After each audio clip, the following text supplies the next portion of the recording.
Welcome to As I Live and Grieve, a podcast that tells the truth about how hard this is. We're glad you joined us today. We know how hard it is to lose someone you love and how well-intentioned friends and family try so hard to comfort us.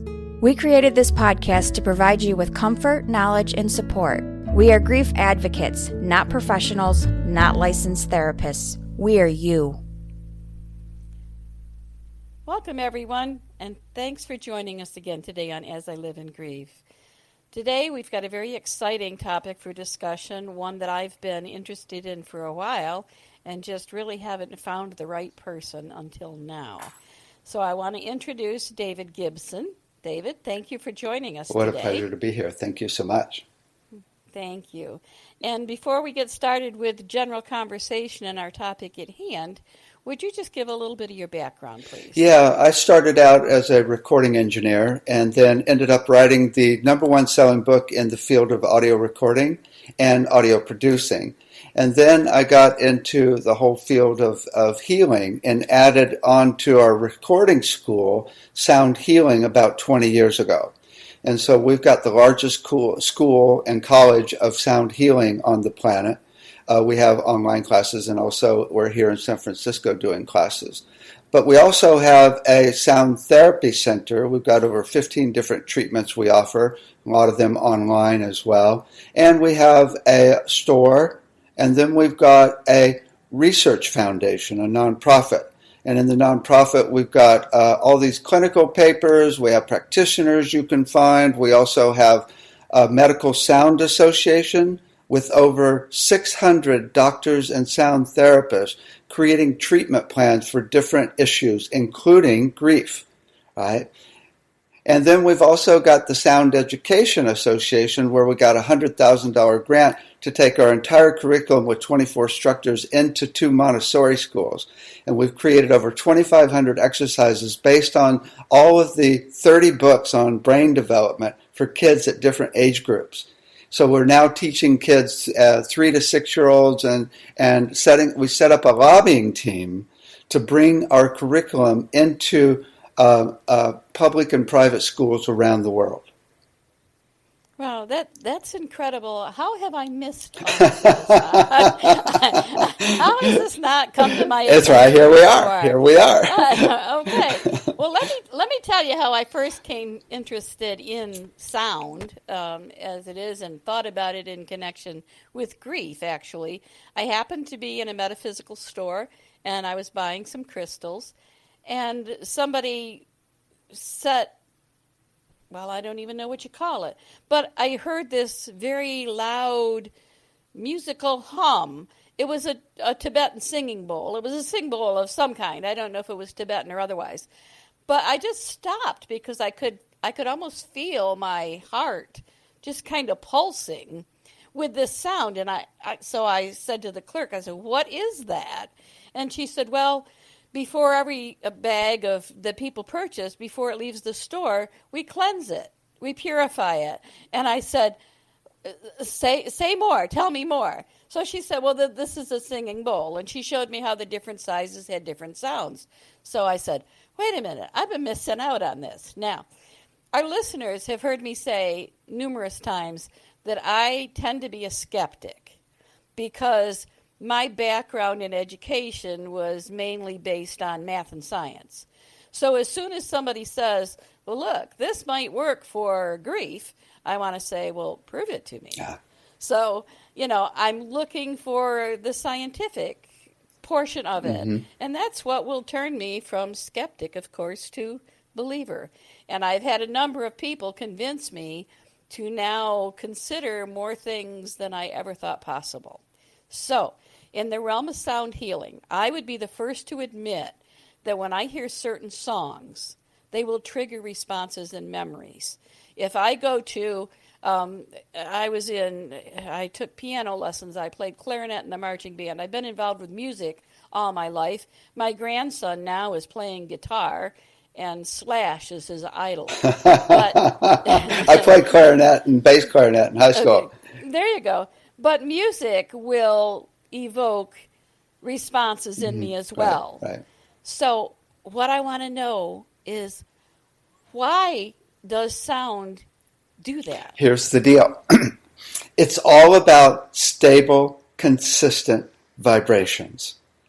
What I've learned is a stable vibration is the definition of peace, a frequency humming consistently. And I can give you a quick example. It's the difference between a chaotic vibration like fear, or anxiety, or anger, or pain, or even stress, versus a vowel, which is like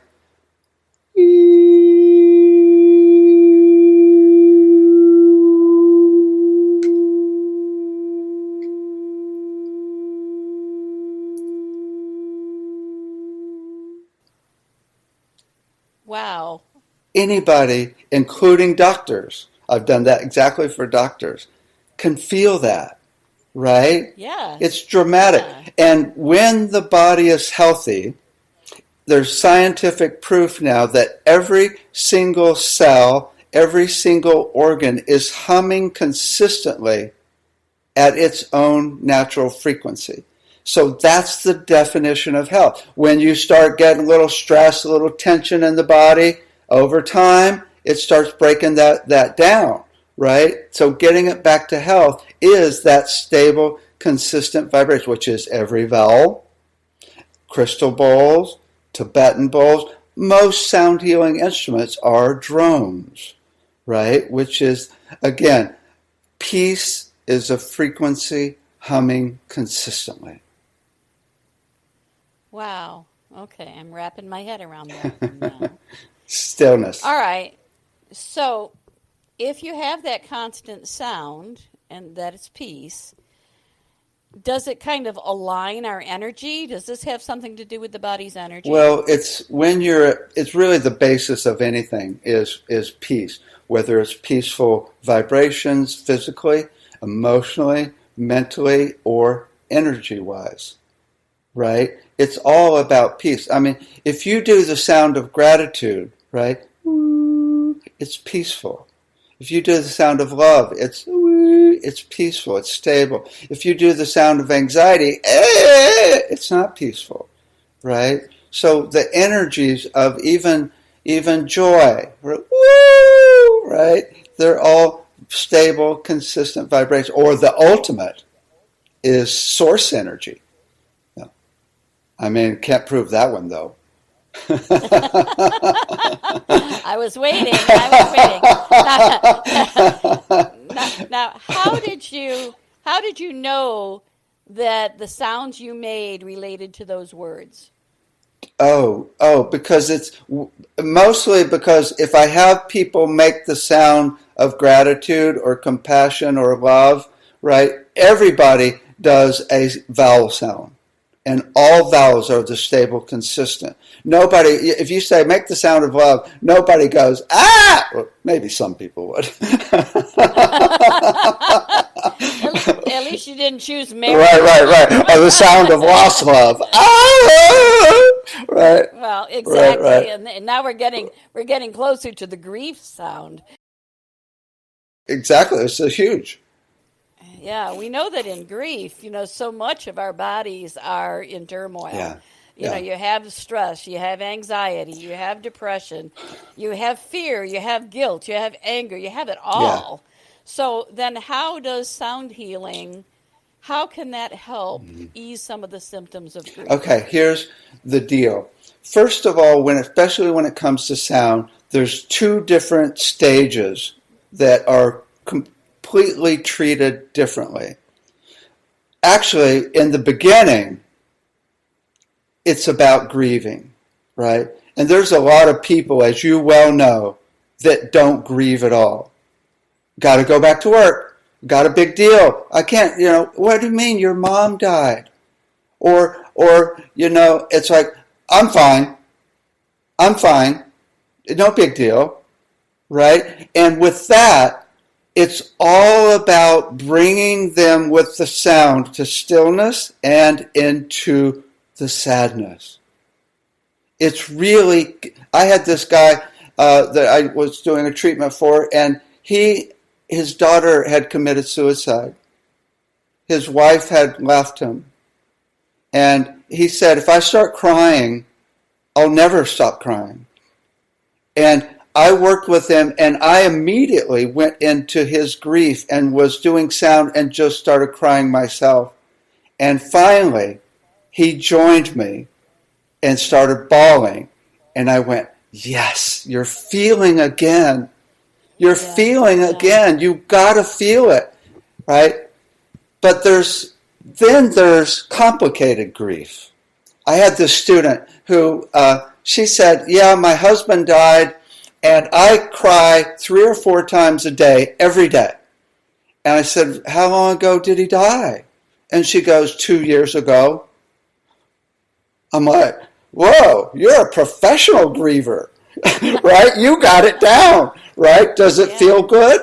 Not really. It kind of gets in the way, right? Crying all day, right? I'm like, okay, well, here's the 3 main avenues that I teach in my sound healing classes for dealing with ongoing grief.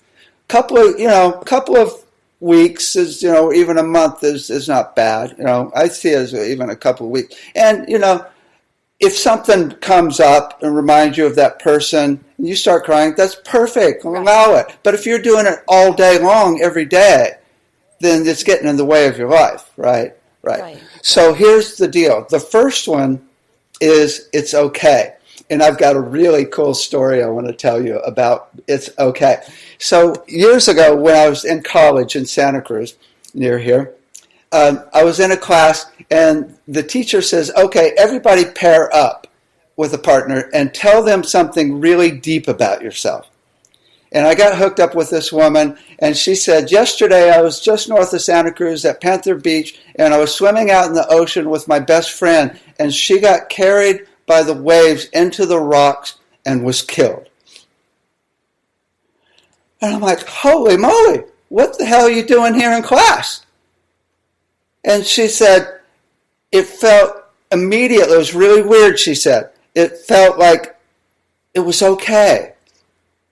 And I'm like, whoa. And she said the paramedics came and were trying to resuscitate her friend, but she was gone. And she went walking up on the hill over the beach, and there was a guy up there who had been playing guitar, and he says, what's going on down there? And she said, my friend just died. And she said this guy played a song for her that completely made it okay. And I'm like, I don't know what to tell you about myself after that, right? So I go home, and I'm telling my roommates this story from that class, right? And I had this one roommate named Andrew who was a really good guitar player. And Andrew goes, yeah, I've never played a song like that in my life. It was my roommate that played this song for this woman I'd never met. Yes. And what song was it? It was just a song he made up for being okay. Really? Right? That was years ago, right? A few years ago, Andrew was in Kauai riding a bicycle and got hit by a car and was killed. And my first thought was, it's okay.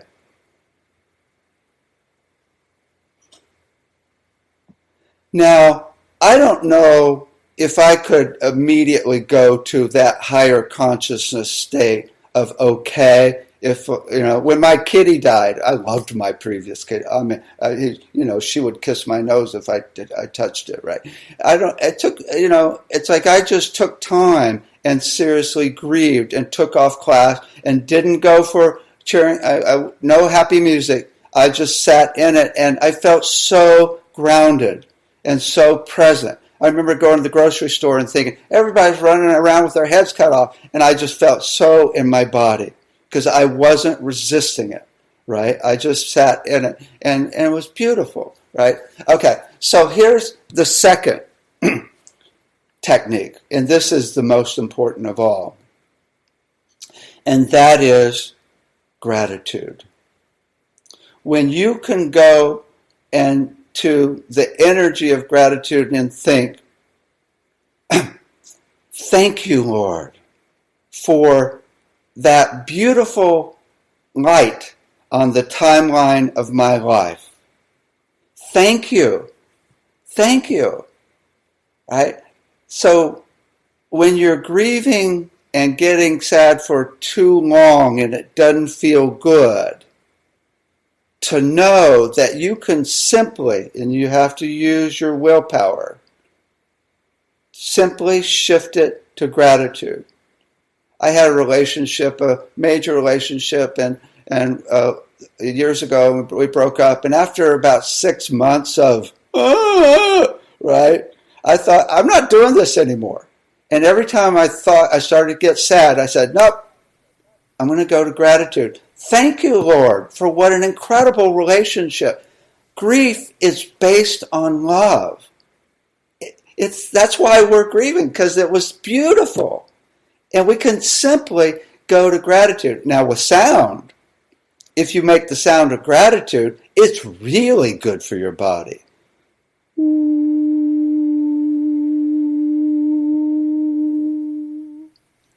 I'd like to say, though, also, the truth is, if you allow yourself to grieve when you grieve, it's not a bad sound for the body.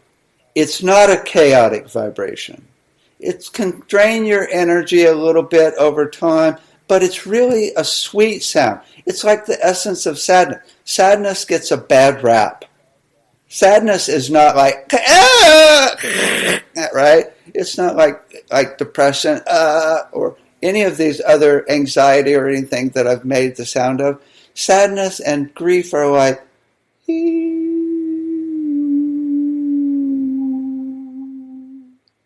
love sad songs. To allow yourself to feel it. It's sweet. It's really sweet in its essence. It's not breaking. Minor key was one of my favorites. There you go. There you go. It's not breaking your body down, right? Right. Okay. So the third is love. And that is self-love and universal love. Now, normally if I say, okay, bring universal love into your heart now, most people will look at you like you got two heads, right? I just did a workshop on grief actually just last week. And I say, how many of you have experienced universal love? And out of 20 people, 2 people raised their hand. I said, how many of you can access it at will? And 1 person could do it, right? And so that's because the second you can bring universal love into your heart, you've got all the love in the universe, and it will never go away. And so if anybody listening can't do that, set your intention and what you do to learn how to do that. I can give you one technique that worked for me. This psychic told me years ago that universal love comes in through the thymus down into the heart. And I thought, okay, I'm going to visualize universal love, whatever that is, coming into my thymus down into my heart. It took me about 5 years to really get it down, where I finally was able to run the energy like this.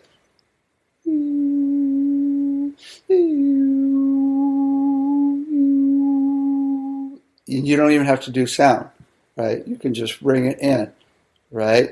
At first, like the first year, occasionally I'd get chills. I'm like, whoa, right? And it took a while. It's got to kind of fake it to make it, right? And finally, I started feeling it, the energy coming in. Some people bring it in through the crown, through the top of the head, down through the heart, right? It's like chills in the head, like this, right? And so that's really, really cool. It could take a while, but the second you get that down, if anybody leaves and you lose love, it doesn't matter, because you've got your own source completely. But if you can't do that, here's an easy one. Simply send love to your own heart. You can do it energetically, right? Just like this. I'll do a sound. And add a soft sound. You can try it with me. Try it. Send a sound of love to your own heart.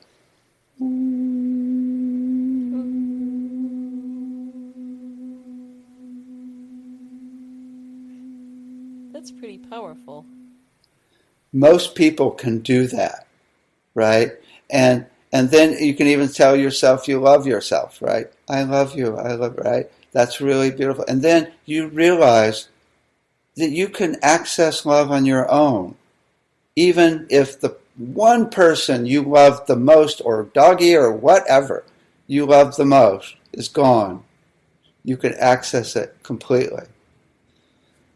We just did a conference on sound and emotions back in April, and there's one woman that did a song for grief, and it was so precious.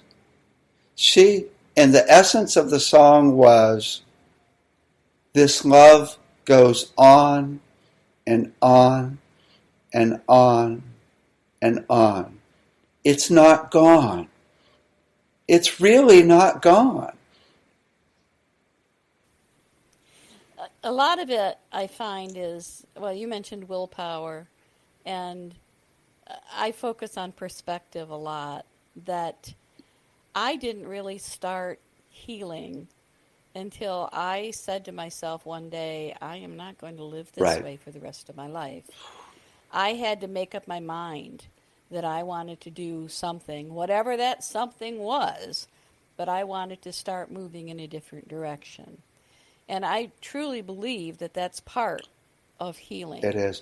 And then you find treatments or modalities that will help you. Right. And I started with reading, and then a little bit of writing, and then kind of moved on from there. And now it's just, the world's opened up to me with all these other things. Again, I never would have considered sound healing. But if someone says, ooh, that intrigues me, what would their first step be? Well, the most simple thing, first step is to get comfortable making sound again, right? As babies, we were professional sound healers, right? If you had anything going on, you let it out with the sound with zero thought of what anybody thinks, right? Exactly. The baby is not going, oh, am I crying, making a right sound of crying? No, the baby goes, and lets it out. And then around 1 or 2, they get told, shh, right? And then we go to school, and it's no more sound. And you go to work, and it's like, no more sound, right? And we lose that God-given ability to express our emotions, right? So it's simply getting silly. In the classes we do with the 3 to 6-year-olds, it's so cool because they're mostly ready to go, right? It's like, it still takes a little work because if I say, make the sound of how you feel, and they're like, what? But after about a week of making silly sounds, they're ready to go. It's like they'll have this little 3-year-old Krista, and she's like, okay, this is how I feel. Woo! Right? She will never, ever have any stuck emotions and feel that she can't express herself the rest of her life. So it's simply getting silly. A good way to start is gibberish. Blah, blah, blah, blah, blah, blah, blah, blah, blah, blah. And just do that by yourself. Yeah, you can do it by yourself. As you're sitting on the sofa. Right. Have a conversation. Or if you can find a friend, you could do it with them. But just have a conversation with yourself. Blah, blah, blah, blah, blah, blah, blah, blah, right? And just get totally comfortable making sounds. Then start exploring what different feelings through the day, different emotions feel like. Feel them, and what sounds would be associated with them. You can't do it wrong.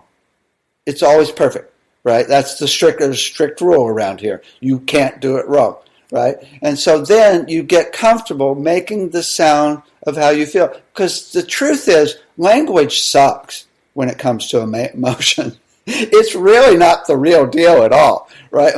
Sound is way closer to the real emotion. So now you can express yourself, because if you're not able to feel the emotions, another component is to become less attached to your emotions and to realize they are not you. You are a perfect, stable spirit vibration, a point of awareness that is perfectly still, like a witness, right? Perfectly still.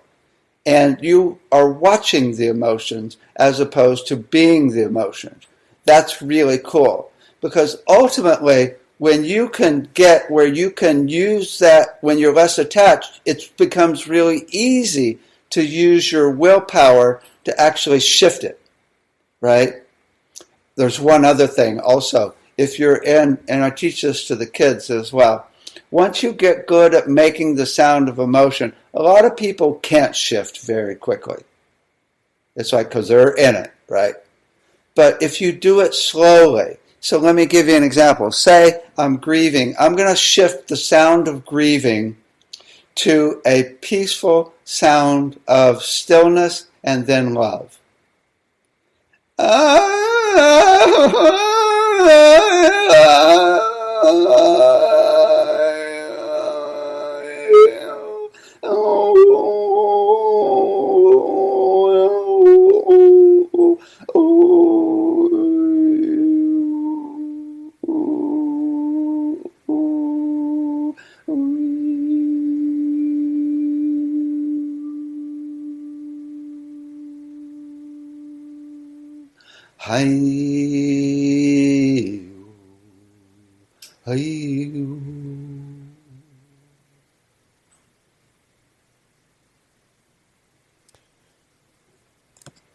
I don't have any words. The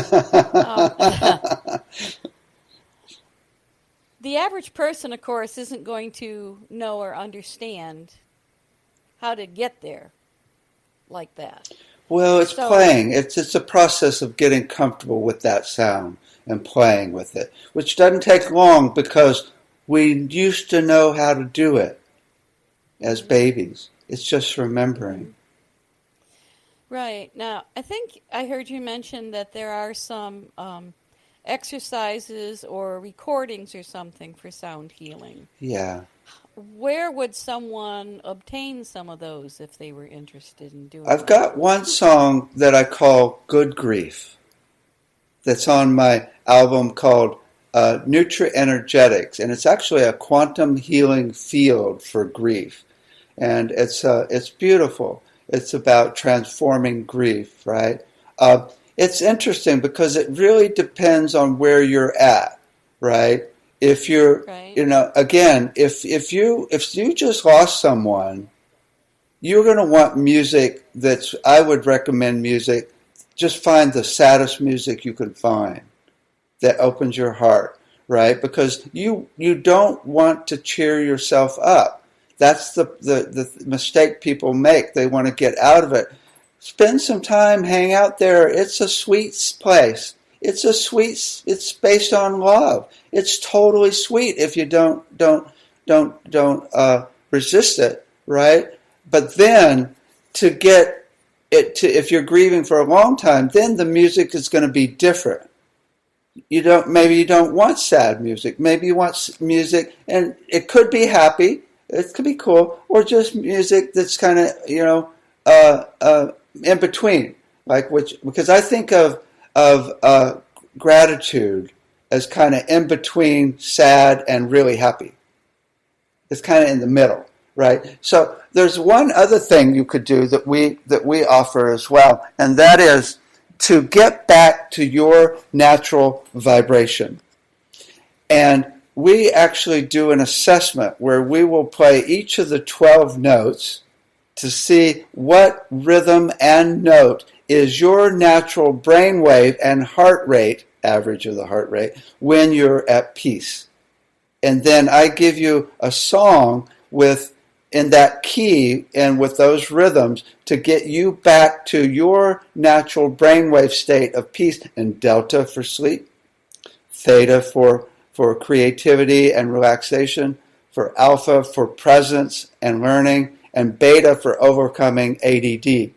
And it's really cool because now you are back to you, that stable, consistent vibration of you, because that's ultimately where we all need to get back to, where our immune system works the best, where all organs go into alignment, where we're the most creative, and it's a portal to other dimensions where we're one with the universe. Wow. I suspect that's another podcast. There's a whole binaural beats. Oh my God. That goes much, much further. Sadly, our time is winding down, and this topic I've discovered is much more comprehensive than I first thought.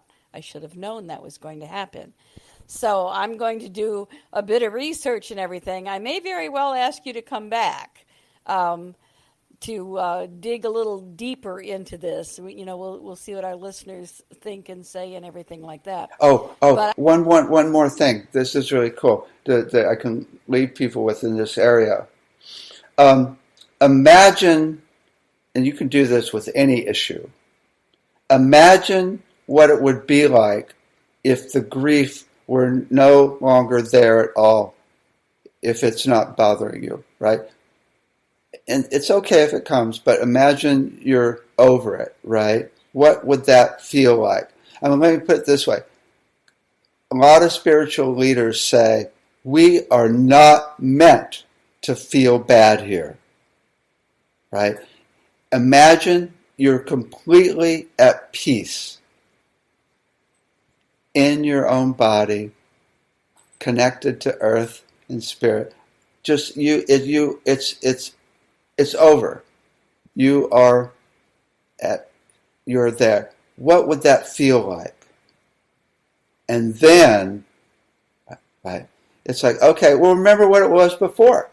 What would it feel like? Then make the sound of that to get it in your body.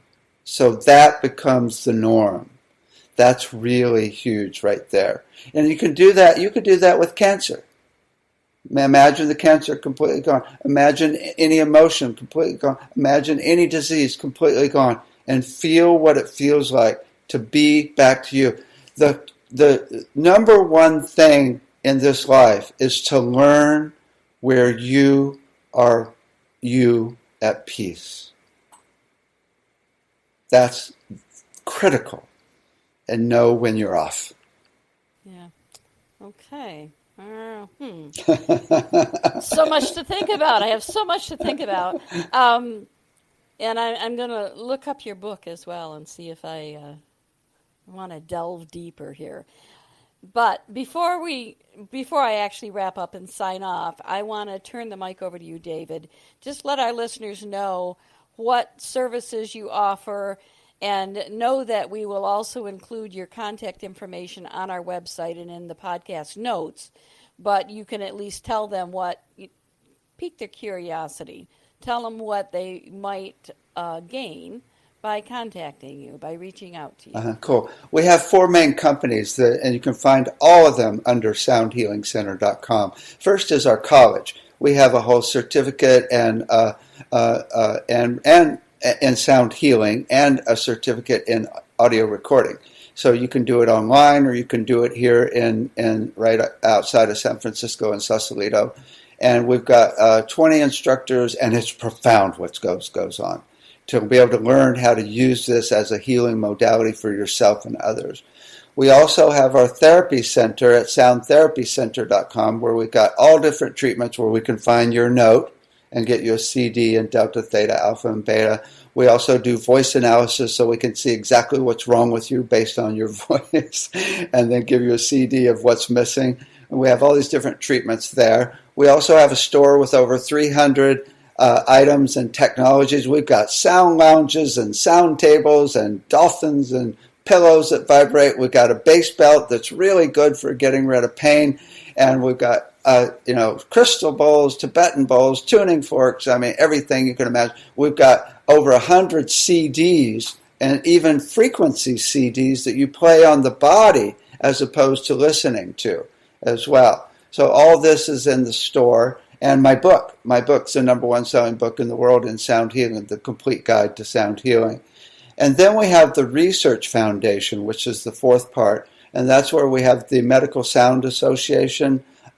We also have on the Research Foundation site, we have over 500 clinical papers that you can check out around sound and music therapy. And the Medical Sound Association, we have bi-monthly meetings if anybody's interested in joining. We've now created treatment plans in detail for anxiety, depression, grief, for PTSD, for dementia, for cancer, for all different types of issues. And so it's an incredible resource at medicalsoundassociation.com. Then also under the Research Foundation, we have the Sound Education Association, which is all the classes for the kids. And we're developing, as I said, a whole curriculum to spread throughout the world. We have bi-monthly meetings there as well. You can find all of this at soundhealingcenter.com. Thank you. It's worth checking out, everybody. I'm just going to see. I'm a very curious person as well, so I have to take a look at all of this stuff.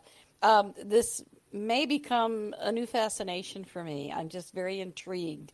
And although it just immediately seems to feel uncomfortable to me to sit in my chair and babble or speak gibberish. Yeah, we'll make fun of you. We'll be around to make fun of you. That's okay.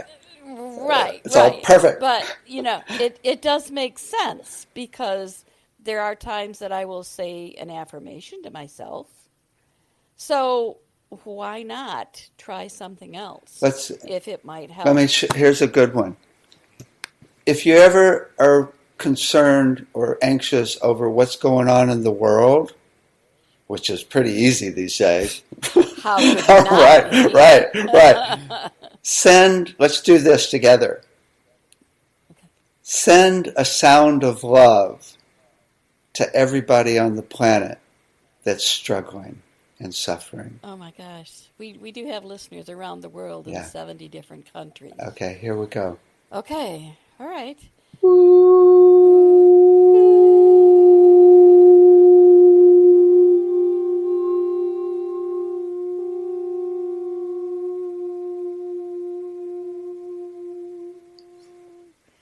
See, I had to come in tune with you. Right. So now there's nothing uncomfortable about it because it becomes service. Yeah. That's right. That's a great point because I am a woman who likes to serve others. Mm-hmm. I do a lot of volunteer work. Nice. And this podcast is, in fact, it's a hobby, but we purposely don't have any sponsors or ads because I don't want it to interfere with the message. Nice. So, I love what you're doing. I thank you so much. I have to sign off for now. I appreciate everyone tuning in again, and please join us again next week. As I mentioned, David's contact information and his websites and everything will be in the episode notes and also on our website. Reach out to us if you have any questions. Reach out to David. Either way, but check it out. I always say if you're hurting, and obviously if you're grieving, you're hurting. You may have one symptom, you may have a number of them. But if there's a possibility that one thing you hear on here might help you, why would you not investigate it? Why would you not? And it's not going to cost you a dime to sit and talk gibberish to yourself on your couch. Or do the sound of gratitude. Exactly. And who knows, that alone may make you feel a little better. Right. So there's nothing to wrong. You have nothing to lose by trying or by considering the voice is really cheap. There you go. So tune in again next week. Remember to take care of yourselves. That's really what it's all about. We have to take care of ourselves first. And tune in again next week as we all continue to live in grief. Thank you so much for listening with us today. Do you have a topic that you'd like us to cover, or do you have a question from one of our episodes? Please email us at info@asiliveinGrieve.com and let us know. We hope you will find a moment to leave a review, send an email, and share with others. Join us next time as we continue to live and grieve together.